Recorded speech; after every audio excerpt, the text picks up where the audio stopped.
you ended up making $250,000 a year on Wall Street. When you hit that number for the first time, what did it actually feel like? I think it felt good, but $250,000 in New York City doesn't really go all that far. There was one time I actually tried to buy an apartment here in New York City. I barely even made the cut. So if I was making that much money and barely even qualifying, that goes to show how much $250,000 even really goes that far. What was the reality behind that income? What did that day-to-day life actually look like? I was living in an apartment with 2 roommates.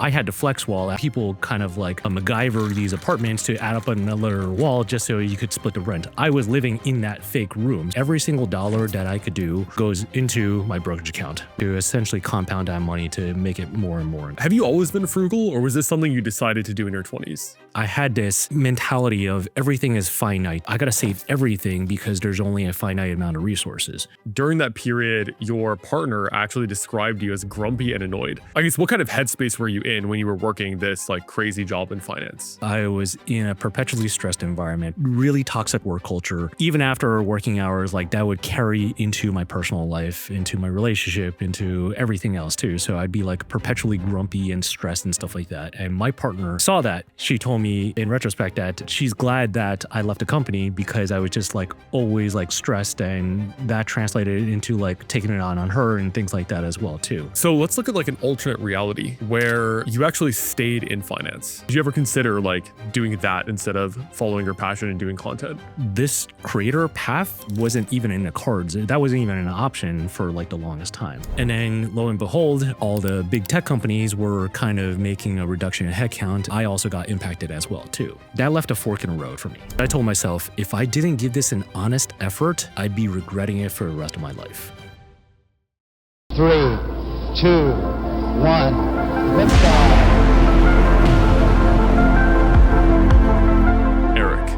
You grew up in New York City with immigrant parents who didn't have a lot of money.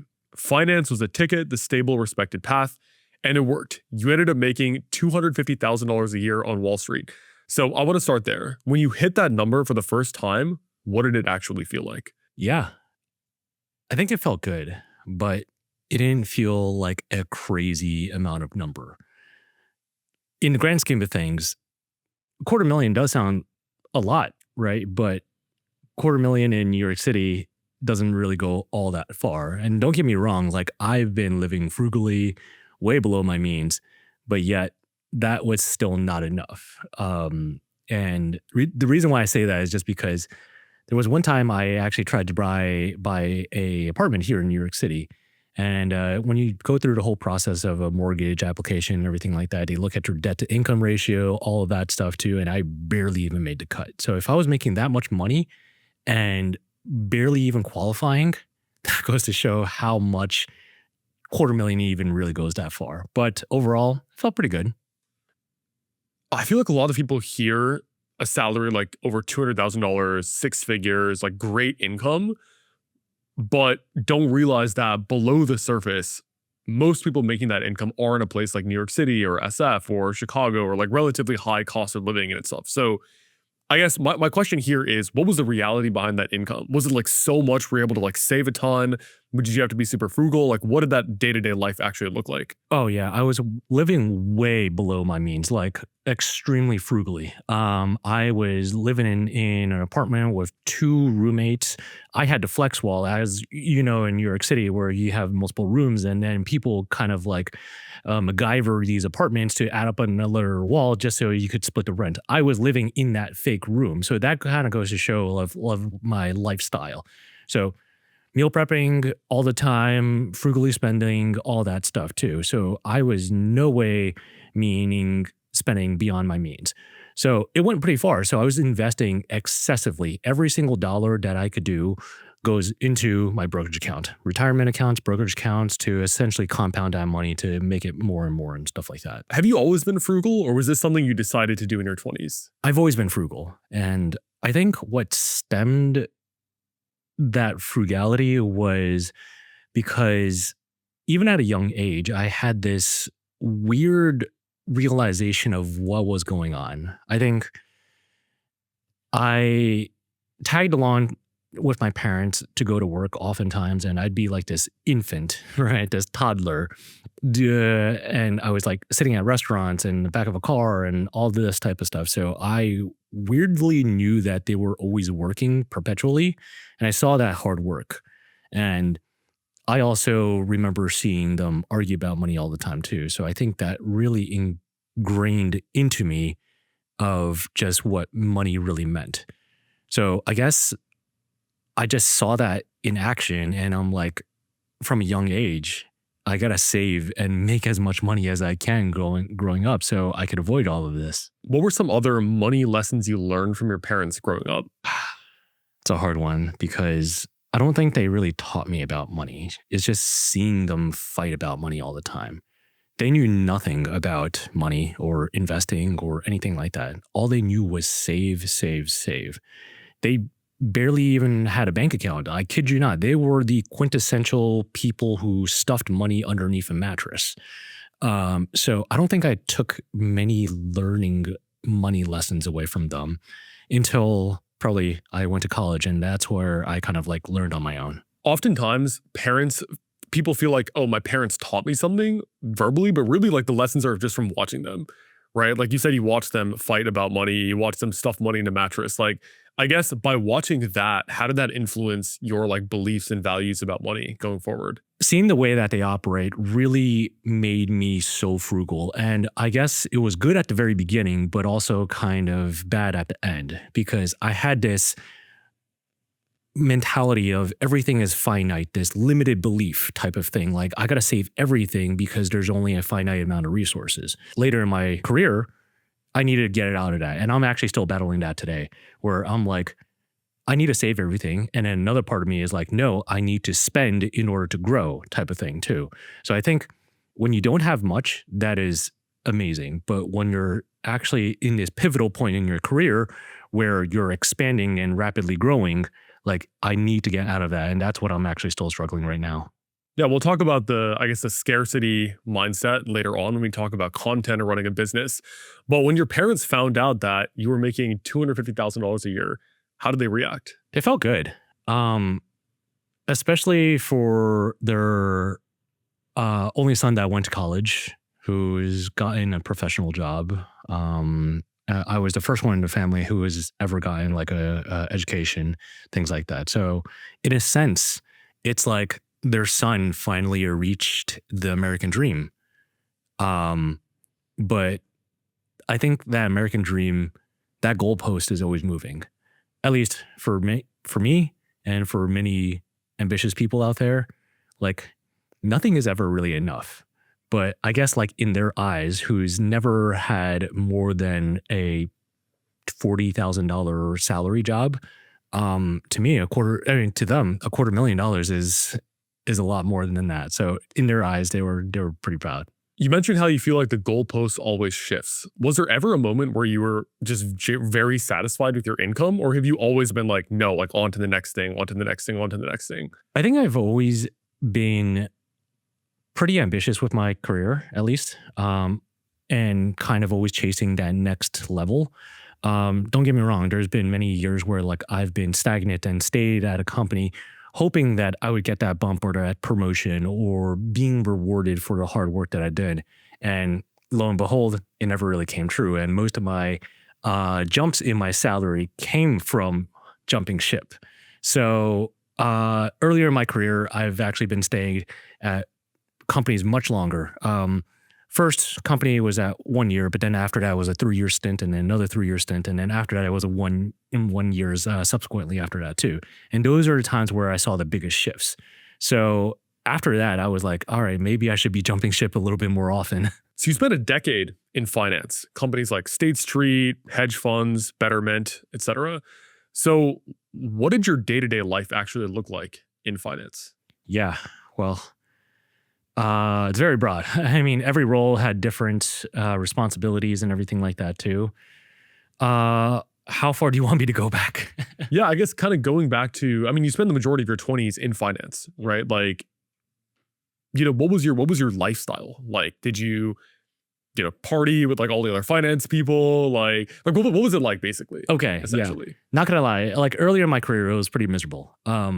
So going back to the time when I was actually working at the hedge fund, I was actually miserable because I had no life whatsoever. I was still living in a family, so that was like over an hour commute each way, so 2 hours each day with relatively longish hours, so not like absurd, but still like 10 hours per day. So you're talking about 12-hour days.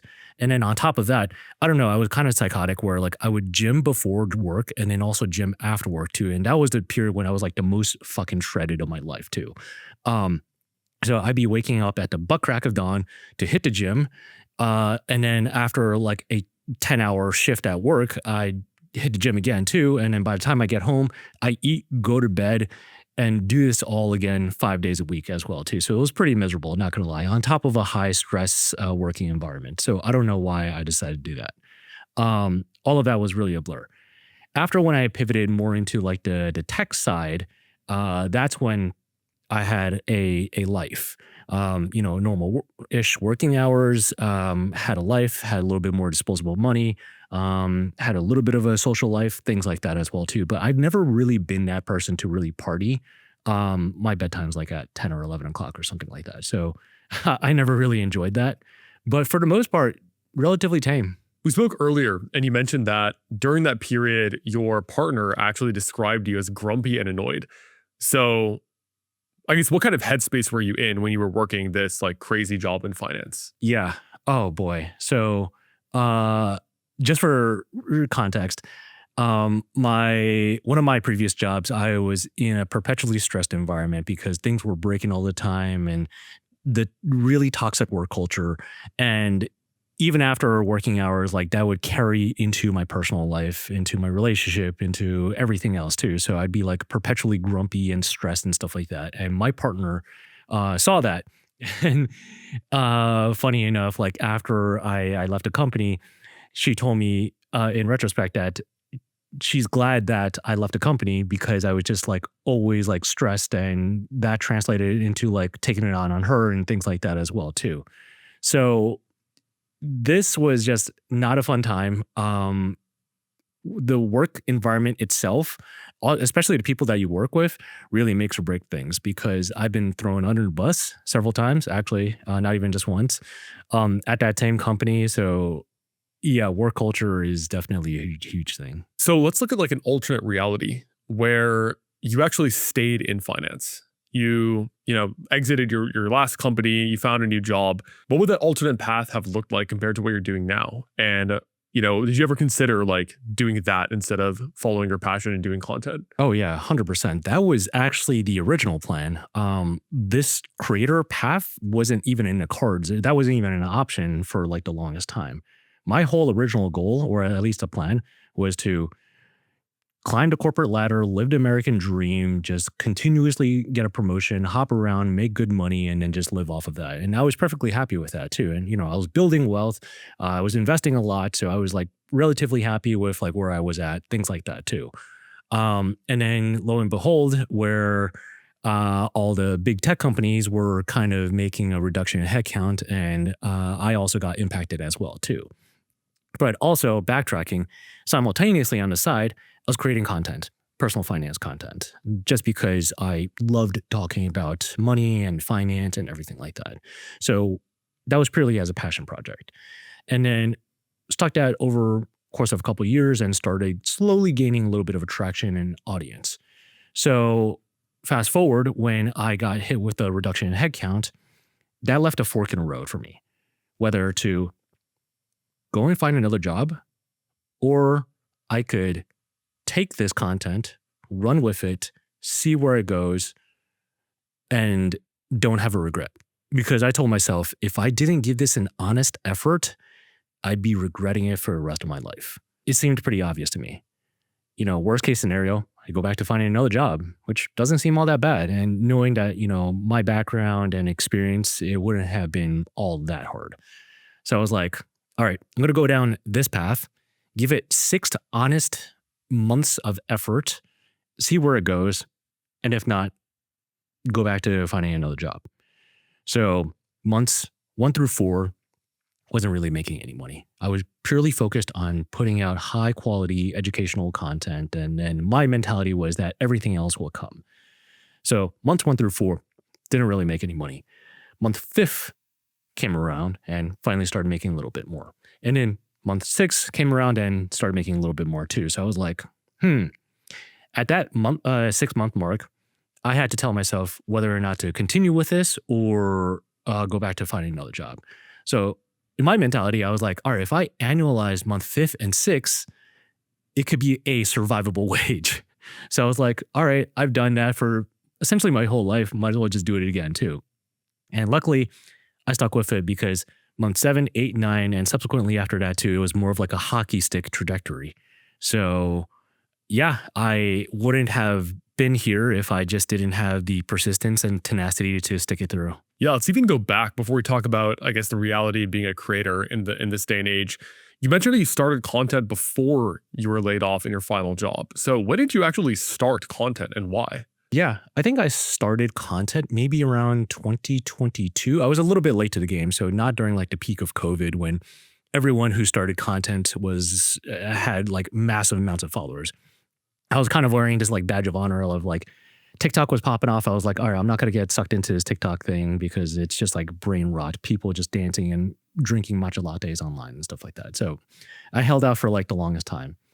So then I finally gave in and started making content around like 2022-ish. And oh boy, those videos were like absolutely terrible. Like I don't even know why I looked the way I looked or said the things that I said and things like that and stuff. So I was like pretty consistent-ish from 2022 to like 2024. So about like 2 years of like constantly putting out content and things like that. And it was like very, very slow growth. And then one video essentially was the reason why like I popped off from like, I don't know, like 10,000 to like 100,000 over a course of like a couple weeks and things like that. So that was also while I was working a normal corporate job as well too. So luckily, I was able to do that because when that time came, that presented the opportunity for me to take either sides. So you spent years building content before you had the option to go in full time.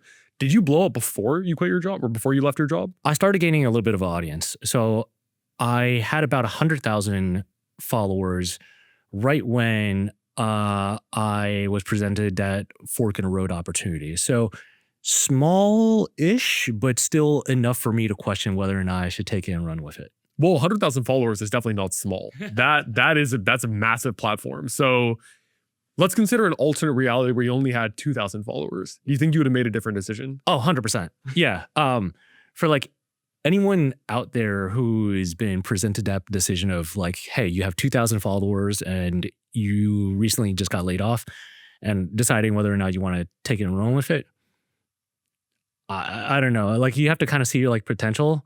Or like even the people who are creating content and kind of thinking about quitting their job about and pursuing content, I would say don't quit your day job until like you have some fair certainty that you're going to be making it. And I mean like fair certainty as in like you're bringing X amount of revenues or your content revenues is essentially like matching your corporate salary income or something like that. Like for the most part, I would say don't quit your job.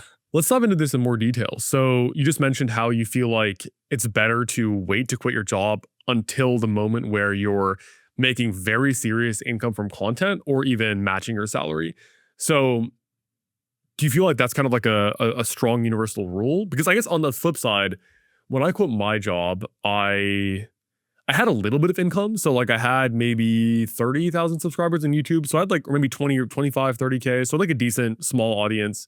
And then I'd done a few sponsorships. So I made like a little bit of income, maybe like $4,000 or $5,000 on the side of content. But it wasn't even profitable because I was like still reinvesting that back in the channel. But my mentality there was, okay, I treated it as a 1-year experiment. I was only like 21 or 22 years old. I think I was 22.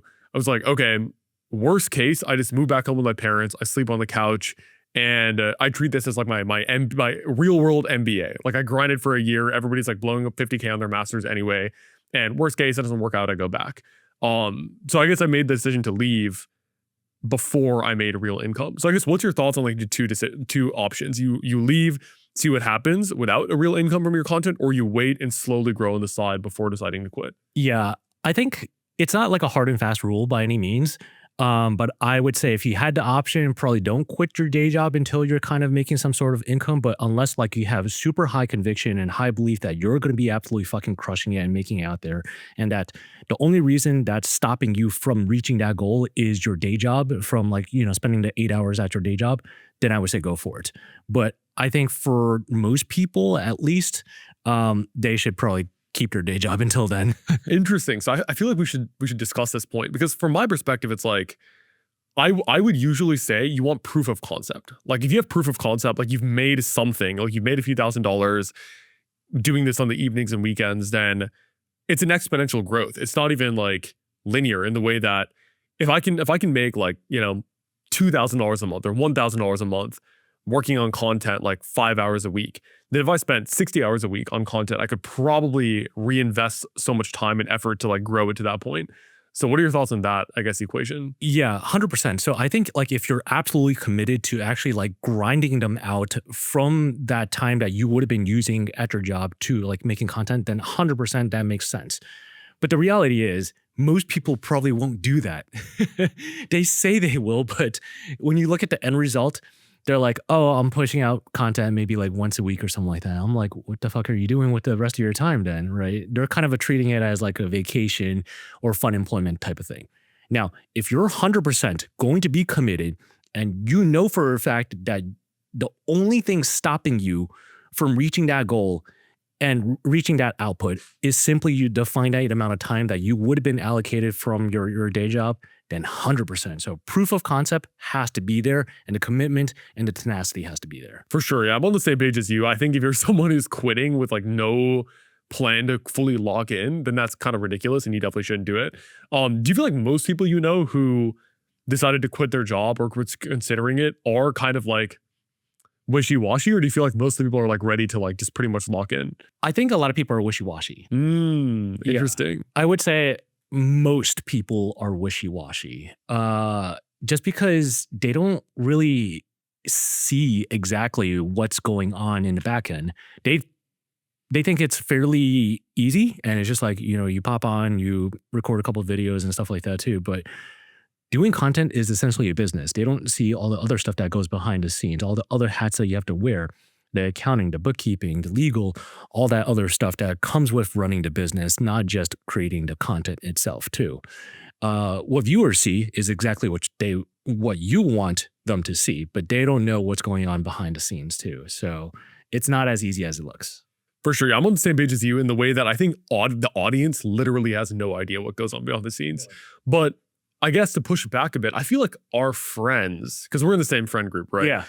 Most of the people I know who are like still in a job and like potentially want to quit, actually, I mean, it's very few. Like most of our friends are full-time on content nowadays or entrepreneurship. One who has a job now. Yeah, that's true. Yeah, one of our friends recently quit. Yeah. But I feel like most of the people who are like considering going full-time, they're pretty set. They're pretty locked in.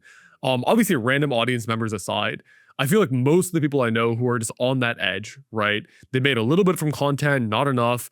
They genuinely want it, right? I feel like it's rare to find someone who is considering quitting their full-time job to do this that doesn't have that drive and passion. Yeah. Or I guess, do you know, like, have you seen in your life like a lot of people who are just kind of like chilling, wishy-washy? I've seen a handful. Really? Yeah. Wow. And I've actually gotten approached by a handful of people asking about that too. And when I learn about their situation, I'm like, yo, don't quit your job. Like it really boils down to like, yeah, like if you have a proof of concept and if you're like 100% willing to do it, then sure, by all means. But when I like go to your page and I see like the last uploaded video is like, 2 weeks ago, I'm like, you're not ready, bro. All right, quick break. If you're trying to leave the 9-to-5 and build a business, this book has to be on your desk. $100 Million Money Models by Alex Hormozi. The whole $100 Million series genuinely changed the game for me. It helped me nail offer structure, pricing, and packaging, and how to pick models that actually scale, not just sound good on paper. I credit this series to helping me build $1 million business in my 20s after leaving my corporate job. Now here's the fun part. I bought 200 copies to give away to listeners who want to start or level up their business. Here's how to get yours. You need to leave a review on Apple Podcasts Podcast or Spotify. And on its review, you can say whatever you want, screenshot it, and just email the screenshot to reviews@manazir.org. We'll then send you a link to claim a free copy. We cover the cost of the book, you just cover shipping. That's it. If you want the ultimate resource to get serious about your offer and revenue model, this is it. So just leave a review, screenshot it, and email us. There are only 200 copies available, so do this as fast as possible. All right, back to the episode. Interesting. I guess that makes sense. Like if you have like 5 hours a week or 5 or 10 hours a week on the side, and you're not even spending that, then you're definitely not going to spend all of your time once you go full time. Yeah. So I guess maybe a general rule is, one, you have to be using the time you have effectively. So like if you're working your full-time job, you better be grinding like evenings, weekends, mornings, lunch break, whatever you can possibly do on the side to just almost commit to yourself that you're actually going to do it. Because if you're not even doing that, then like, how can you expect that you're going to do it if you quit? That's one thing. And I guess the second thing is you need some sort of proof of concept, because the timeline varies a lot. Like there are a lot of creators who within 6 months are making like 10K a month, right? Which is crazy. And there's people like me who I think it was like 3 or 4 years in. It took me that long since I like started my YouTube channel to make like actual income. Seriously? Yeah, like I started my channel in 2020, like everybody else, Yeah. like summer 2020, and I think I hit profitability in summer 2024. Wow. So it took me 4 years of grinding before I made like my first quote unquote dollar of profit from my channel. And of course, like if I could go back, I could definitely do it in like 12 months because I have so much knowledge now, but I just didn't have the knowledge nor the skills to understand how to monetize and create a business at the time. I was just kind of creating random videos here and there. So it took me 4 years end to end before it became like a profitable business, you know? So some people do it in like 3 months, some people it takes 4 years, right? But you want to basically wait till you have some level of traction, meaning like $500, $1,000, something, and the commitment, and then I think it could be worth going all in. Yeah, and I also have a friend who is on the flip side as well too. He's working a normal job and also being a creator on the side too, and making a boatload amount of money too. Like I'm not going to put his numbers out there or something like that too, but you know, it's substantial. And his day job is probably just like a normal like 6-figure job and stuff like that too. And I'm like, why don't you quit? And he's like, it's cushy. I get benefits. I get health insurance and stuff like that too, you know, and I'm sure there's a lot of other people who are also in that camp as well too, because like health insurance, like that's also a big plus as well too. But for the most people, like seriously, if you're not going to be locking in and grinding out of your time and literally making like videos every single fucking day, like it's probably not for you. It's not for the faint of heart, honestly too, because don't get me wrong, like you're trading a 9-to-5 to work 24/7. Right. So if you're not willing to commit to that 24/7, that business essentially, then I don't think you're meant for it. And don't get me wrong, not everyone is meant to be a business owner. There's a lot of people who are perfectly happy and content working a normal day job as well too, because some people don't want to go through that hassle of all the other administrative boring stuff of running a business. But that's also why like some people want to just stick with one single vertical and hire out things as well too. But there are growing pains in order to get there. And if you're not willing to do all of that, this is not for you. So on the health insurance point, I've heard this from a lot of people. It's like, look, I've got my 9-to-5. It's not even a 9-to-5. It's like 30 hours a week. I'm like stable. It's chill. I get free food at the office and I get health insurance. And when I hear that, I kind of get it in the way that, okay, like, sure, health insurance is nice. And like, I mean, if you have your business, you'll have health insurance, you just pay for it. You know what I mean? But then also it's like, how much is health insurance? Like $1,000 a month, right? Like it's $1,000 a month. So you're working 40 hours a week for $1,000 a month. Yeah. Like, could you put the 40 hours back into your business and generate more than $1,000 a month? Yeah. That's good logic. Honestly. So I think that makes no sense to me. I was like, okay, Eric, I'm going to hire you. Yeah. To do 40 hours of work per week for me, and I'll pay you $1,000 a month. Would you take that? Yeah. Oh my God. When you put it like that, yes, it makes absolutely like no sense just to like pursue that. For sure. I think my gut tells me that people who say that, they're just a little bit afraid of quote unquote risk. They're like, in their mind, they're kind of like, they feel like their job creates structure, it creates stability, which it does. Like it is stable. Like it's a guaranteed, 10 grand a month or whatever in your bank account, and you don't have to think about it too much. But also like, I feel like sometimes they downplay like the upside. Like if somebody's able to make serious money part-time, then what could they do full-time? You know what I mean? But you mentioned something interesting, like not everybody should start a business. So who do you think is cut out for a business versus not? Cut out for a business. Yeah. Like what kind of person should go all in on a content business versus someone who should just stay in their job? What are some traits and characteristics there? Okay. I think like the very generic ones, right? Like if you're not willing to get your hands dirty and, roll up your sleeves to do all that dirty work. And if you're not willing to put into hours, you're not willing to learn and quote unquote eat shit for a little while, then I don't think it's for you, right? Unless you want to run a shitty business, then sure. But I am sure everybody and their mothers wants to grow a good, thriving business. The people who aren't risk takers, I would say those are the people who should not be running a business. If you want a good cushy job and reliable income and you don't want to be thinking about X, Y, and Z, your health insurance or your retirement accounts, then stick with a job. And that's probably like 90% of people out there. Yeah, I also see it as if you're cut out for business, you probably know it because you have this burning passion to do your own thing. Yeah. Meaning like when I was working my job, every day I would be thinking about YouTube. Like I'd be sitting there coding and like I'd have a tab open up with like my YouTube studio and like a Notion tab open writing my next script, and I would go home for lunch and take a 2-hour lunch break against what my boss wanted so I could work on more YouTube videos. I would show up almost late to the morning meeting because I was working on YouTube and I was like reinvesting in educational resources, like filming on the weekends and stuff like that. So I feel like people who are cut out for business, they kind of know it because they have this burning passion to do their own thing. If you're on the fence, if you're like, I kind of like my job, you're probably not cut out for business because it's tough. Like, dude, as you know, like both of us, me and you are in the trenches, right? Like, I don't think people realize I'm kind of glad that I didn't know how hard it was to run a business before I started because I probably wouldn't have done it. Like if you told me 5 years ago, dude, it's going to be this hard. You're going to have this much stress. You're going to have to like fire people, hire people, like tens of thousands of dollars of expenses, if not more than that, like instability. Some months you'll lose money. Some months you'll make money. Like it doesn't sound like a good deal on the front. Yeah. Like, I don't know if you've ever like watched this interview session with like Jensen Huang, the CEO of NVIDIA. The interviewer asked him, would you do this again knowing what you have gone through? And he straight up said no. He said he did not want, knowing what he knows now, to go through all of that again, he would not be doing that. The most influential guy in our generation, in our lifetime, if he wouldn't do that again too, knowing what it takes, then I think ignorance is bliss. Don't get me wrong. So I think if there is a clear roadmap laid out for you, like a clear playbook of X, Y, and Z, and do all these things, and you have it in front of like a one pager, and you present it into like a bunch of people, and ask them, "Hey, if this is what it takes to achieve X, Y, and Z, would you do it?" 99% of people will say no, and maybe even myself too. If I knew exactly what I needed to do, that shit would have fucking scared me too. 100%. I'm on the same page as you. Now, of course, if I were to go back with the same brain, I would do it again because I know how to do it, right? Like if you put yourself in your 25-year-old body and you're like, Eric, you've got a year or two to make a content business, I think you could probably pull it off because it would be early. You would know what to do, right? Made all the mistakes. You kind of like learn the system, and me too as well. But if my younger self saw the pain of growing and running a business, I think they would have been scared. So Yeah. sometimes optimism, like blissful ignorance is actually a positive, like when you don't know the downsides.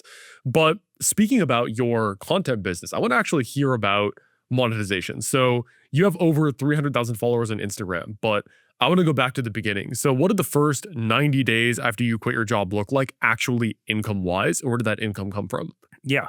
First 90 days, zip, nothing. First 4 months, nothing as well too.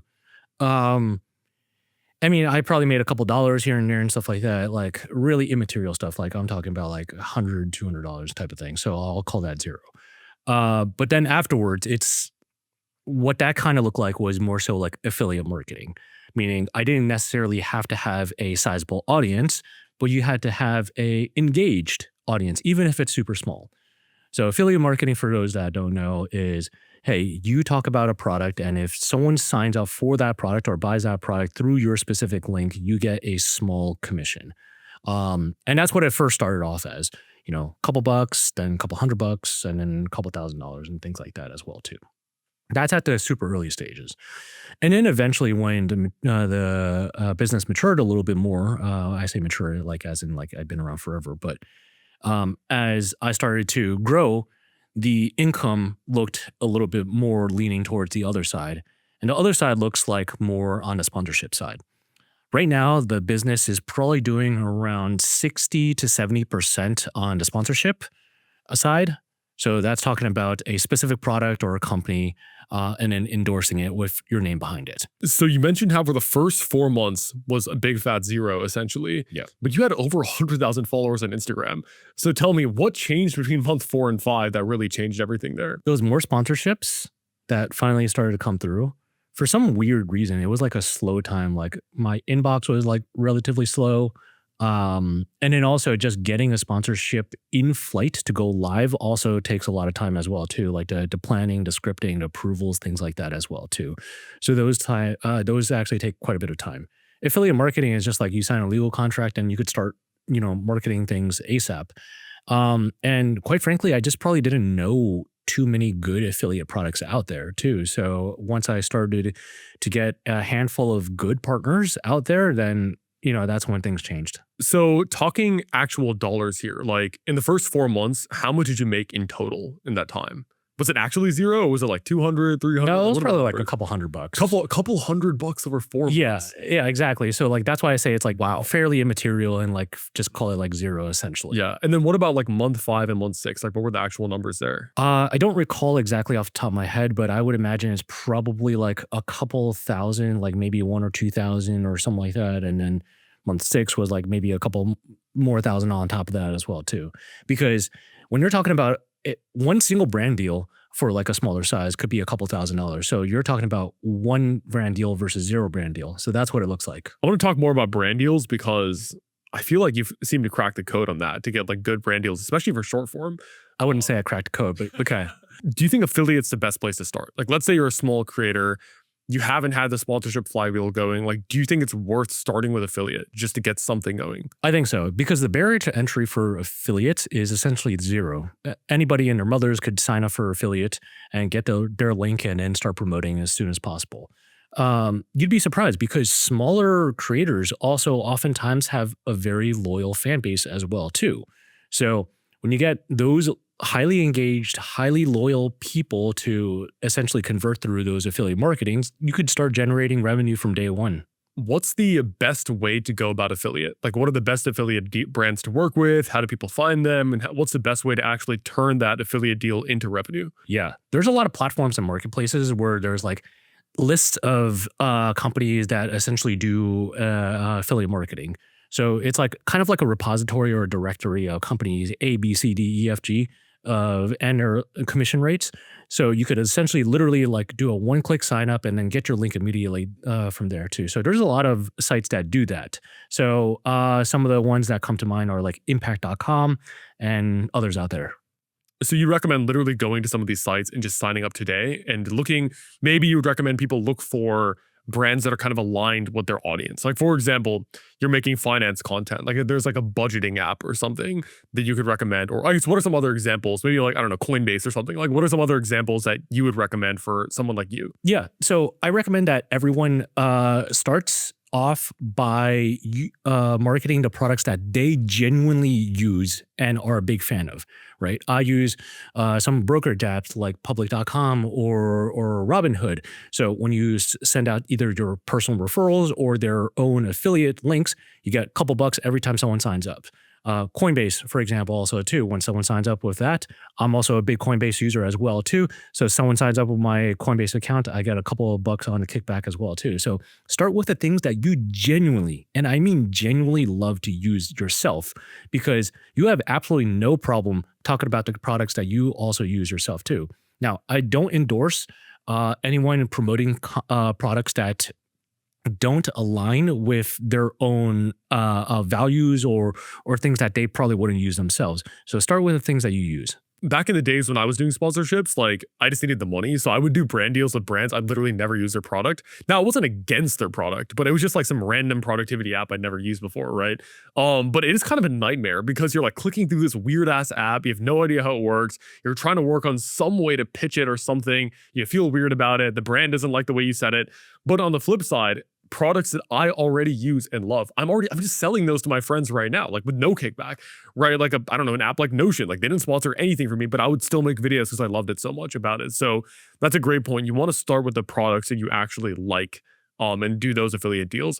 Let's talk sponsorships though. Like you mentioned month 5, 6, 7 beyond, sponsorships really came into play here. So for a small creator who maybe has a few tens of thousands of followers, subscribers, like what's the play to get sponsorships ASAP? To get sponsorships ASAP is one, first, just genuinely talk about them with no intent on getting a sponsorship whatsoever, right? Tag them in your videos, mention them in the comments, things like that. Start to try to get their attention. When brands start to see that you are marketing their products from a genuine place, they'll keep an eye on that as well too. Many of my actually deals have started that way as well too. Just genuinely talking about their products and services and just tagging them in the comments or in the description. So that's one way. And then over time, they might start to kind of like keep an eye on you. And then afterwards as well, you can also do a lot more cold outreach. So meaning you stalk them on LinkedIn or you go to like these email repository websites, find their email and do cold outreach pitching. I've had limited success with that, although I've had a handful of deals, but nothing too substantial. But when you're starting small, that's the thing that you have to do. And that's actually also what I did at the very, very beginning as well too. That's actually some of my earliest partnership deals.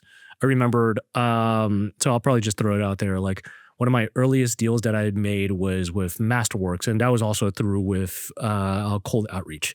For those that don't know, Masterworks is allowing everyday people like you and me investing into fine art.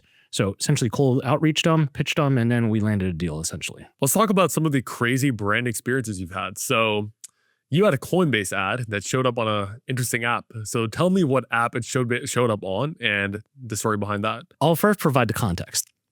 I've done some UGC work with Coinbase. UGC meaning user-generated content, where I make content on behalf of a certain company for them to use in their organic or paid marketing materials, things like that. So I did UGC work for Coinbase.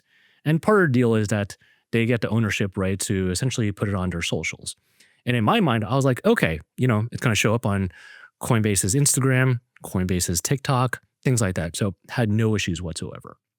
So I was like, boom, done. All right, got paid. It was nice and stuff like that. A few months go by. My friend messages me saying, hey, I saw your Coinbase ad. And at first I was like, okay, cool. Because like it's being thrown up everywhere and stuff. And he sends me a screenshot and then shows it to me. He was like, it's on Grindr. So Coinbase is using my ad that I made for them and my face and advertising it on Grindr. It's a weird flex, but I'll take it. So how did you feel when you found out that your face was, blanketed all over Grindr? I didn't know what to expect at first too, because like I said, I thought it was just going to be on their Instagram and TikTok. But when they said Grindr, I'm like, maybe the core audience might have some overlap there, Yeah, some overlap. But it's a weird flattery, but I'm all for it. I'll take it. Nice. So you were also flown out to Bali for a brand deal. So tell me, what is it like working with brands to have these crazy experiences? And do you feel like, actually, let me ask you, would you rather a brand pay you like a fixed income or fly you out for an experience? Yeah, so that was a super cool experience. So I got flown out to Bali for X amount of days and do all these great activities. Weirdly enough, it feels substantially better to get these like gifts and extravagant like experiences than to get paid monetarily, even though those itself would be substantially less than the monetary payment, right? I get fucking googly-eyed whenever I get like a $50 PR gift versus like a $10,000 direct deposit for some odd reason. It feels good. So I'll say it at that, but of course at the end, I'll still take the monetary over like just the gifts itself though. But that experience was super cool. They flew out a lot of KOLs, they call it key opinion leaders, within the crypto space to Bali for this 3 or 4 day experience. It was Singapore. I took the Singapore airline, so it was like premium economy, super nice seats. They rented out the whole hotel, and this hotel is like really, really massive. And it's not like the super cheap hotels where like even everything in Bali is like super cheap. Like even normal US standards, it was like $500 a night. So they rented out the whole hotel for all of the KOLs over there as well too. So it was like, I think 100 or 200 people. They pay for everything. And the best part is they didn't ask for anything in exchange. And those are the types of partnerships that do well because there's no like intention behind it. It's just like, hey, we want your attention. We want to tell you about our product, X, Y, and Z. We don't expect anything in return. And in goodwill and good faith fashion, you know, it will come back. Yeah, the point about receiving intangibles or tangible goods, that feeling a lot more powerful than like a direct deposit. Like imagine you get like a $200 gift or like a gift basket or a brand like sends you $200. Like you probably feel like, bro, $200 like sent to me, like what the hell? But if you get the gift, you're like, oh dude, let's freaking go. Like you got a nice mug, you've got like this thing, that thing. It feels good. Yeah, I think part of it is because, you know, as humans, early humans didn't have a concept of money.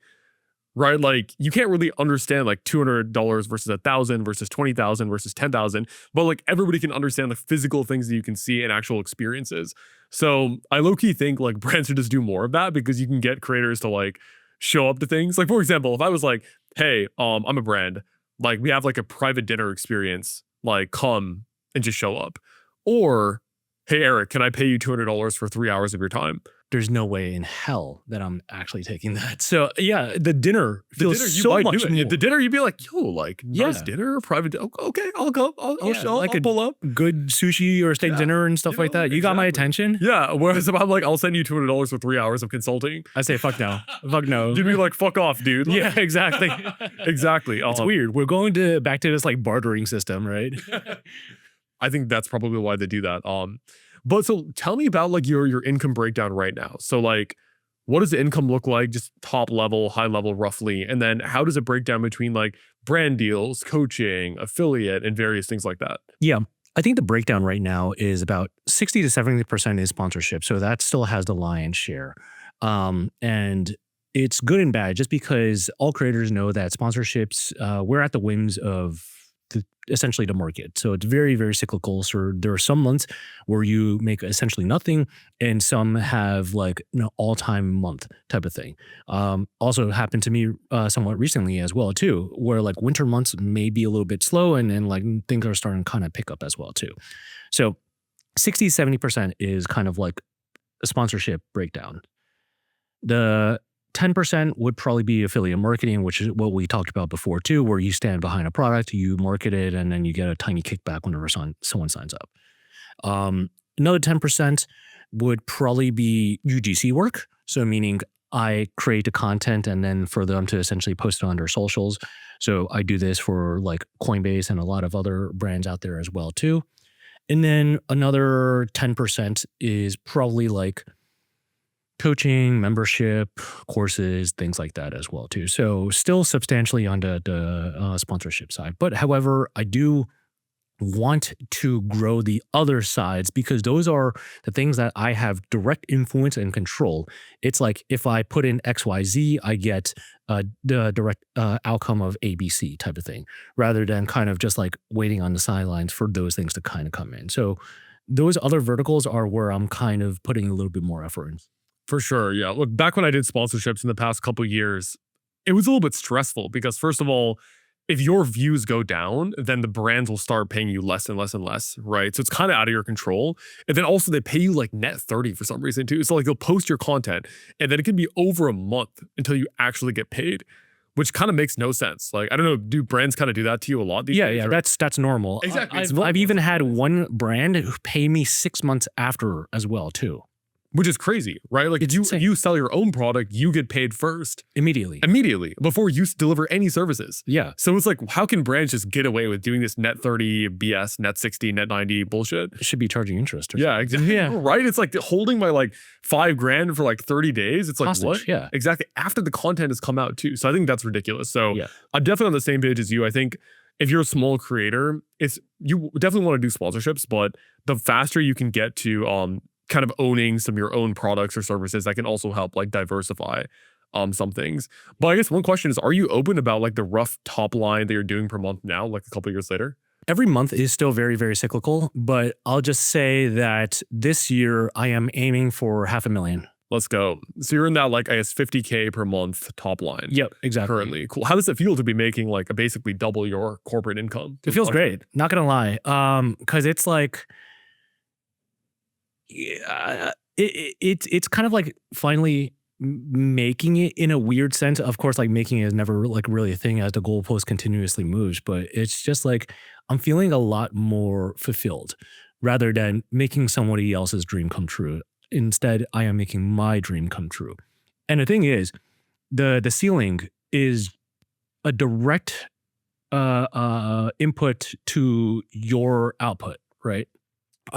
So meaning if you work harder, you get rewarded substantially more too.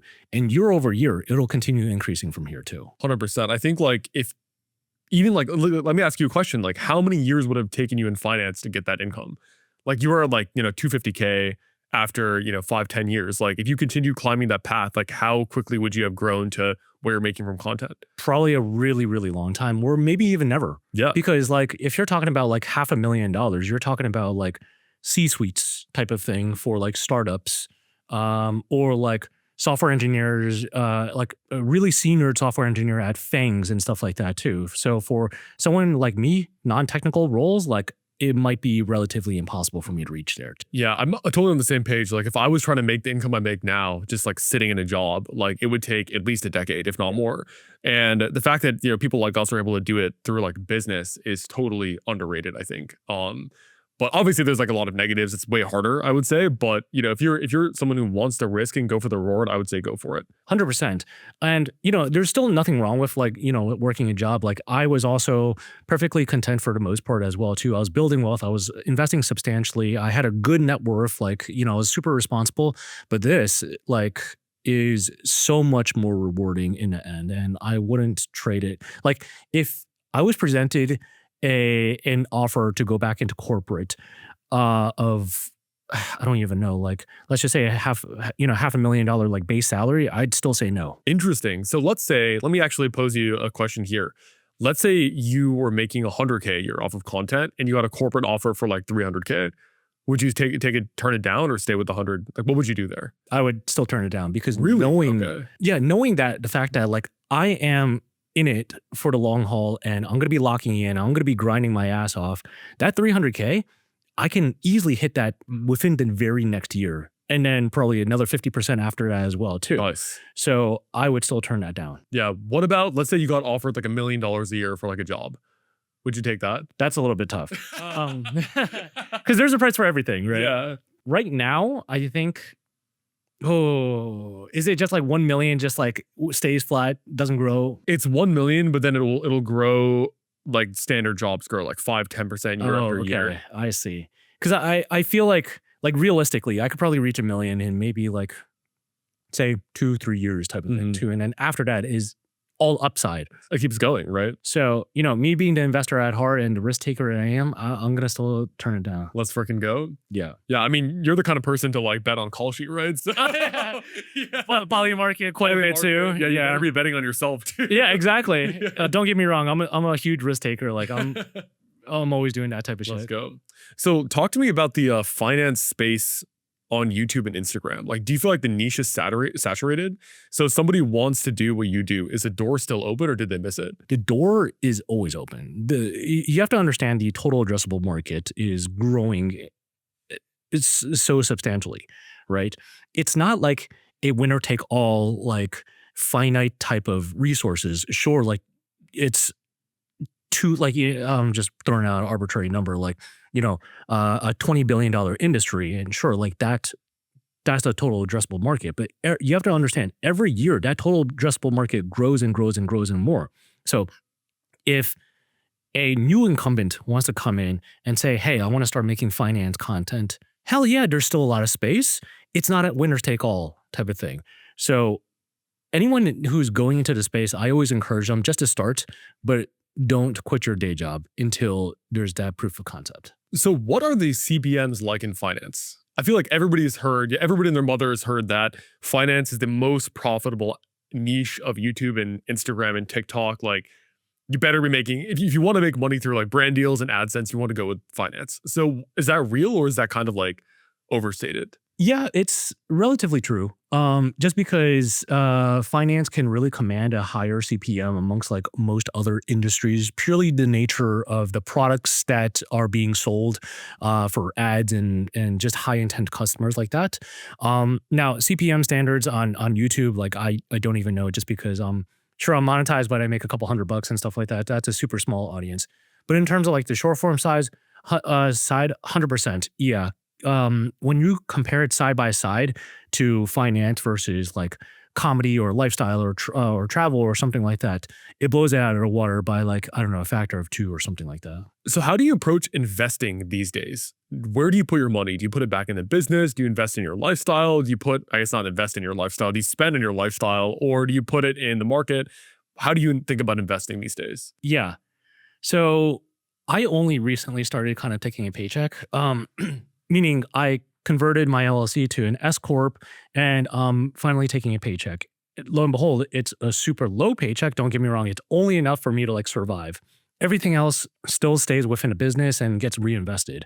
Now I'm finally getting to that point where I am investing into the business, kind of getting out of that limited mentality type of thing, where I'm hiring things out. I'm actually spending money on software. I bought a Mac Mini for my OpenClaw and spending $200 a month on, the Claude Max plan and a bunch of fucking API tokens and things like that. So now I'm finally at that point where I am looking to spend money if that grows my efficiency substantially. Now I'm a really lean team. I'm a one-man shop. So any software out there that I don't mind paying like, 50 or $100 a month could easily replace like a VA or intern or anything like that too. So right now I wouldn't say I'm not sparing any expense whatsoever, but I'm finally starting to reinvest substantially into my business. So how did you actually get out of the scarcity mindset? You mentioned how a couple times that you're incredibly frugal for most of your life, and now you're willing to spend, thousands of dollars a month to reinvest that back into growing. So how did you break free of that scarcity mindset? Yeah. It's a good question. I think I'm still in that scarcity mindset, but with being very cognizant of trying to get out of that. So I think I have like this syndrome of like, oh, how hard of can it be type of thing. And I just try to do everything by myself, which is good and bad. But now I'm at that point where like I just don't have capacity whatsoever. For even like menial or trivial tasks like managing an inbox or something like that. So now I'm at that point where I'm like, shit, I do need hands on deck. And now the pressure's on me to either stick in that scarcity mindset or hire that out. And I think now that I'm being in that position, now the path is a little bit more clear for me to spend more money. What's your one piece of wealth advice you'd give to somebody who's still in the 9 to 5, who's starting to wonder whether they want to stay or go, but they're scared to leave because of the unstable income? Build that emergency savings first, because who knows how long you will not be making any money. I was surviving off, I had a 1-year runway, and I burned through that to make this happen. You want to be putting yourself in a position where you have a safety net, where you don't have to be taking out credit card loans or anything like that. So save up a 1-year runway before you make that leap. What's one belief you had about entrepreneurship before you became an entrepreneur that ended up to being wrong? I don't think so, because I think from all business owners, they all say the same thing too. It's hard, it's rewarding, it's X, Y, and Z. And you don't realize it until you're in it. You don't feel the reward. You don't feel the stress. You don't feel the hardships until you're being put in that position. Not the fact that I didn't believe them, it's just that you don't understand it until you feel it. Eric, thanks for doing this. Really appreciate it. Thank you for having me. It's a pleasure. Yeah, where should people connect with you if they want to follow you and talk to you more? They can follow me on Instagram, TikTok, X, Just recently got on Blue Sky, LinkedIn, YouTube, essentially all platforms at Ericonomics. That's my handle for all of them. All right. Awesome. Yeah, thanks for doing this, man. Yeah, of course. This was great. That's today's episode of Liftoff. Thank you so much for watching. Now, if you want early access to every single one of these episodes, head over to Apple Podcasts or Spotify or any other podcast app of choice and follow Liftoff with Aman Manazir. That's right. You can listen to every episode early on the podcast apps before they get released on YouTube. So make sure to go over and follow on Apple Podcasts or Spotify, turn on notifications, or check the links in the description. And finally, always remember, the night is darkest before the dawn. I'll see you in the next one.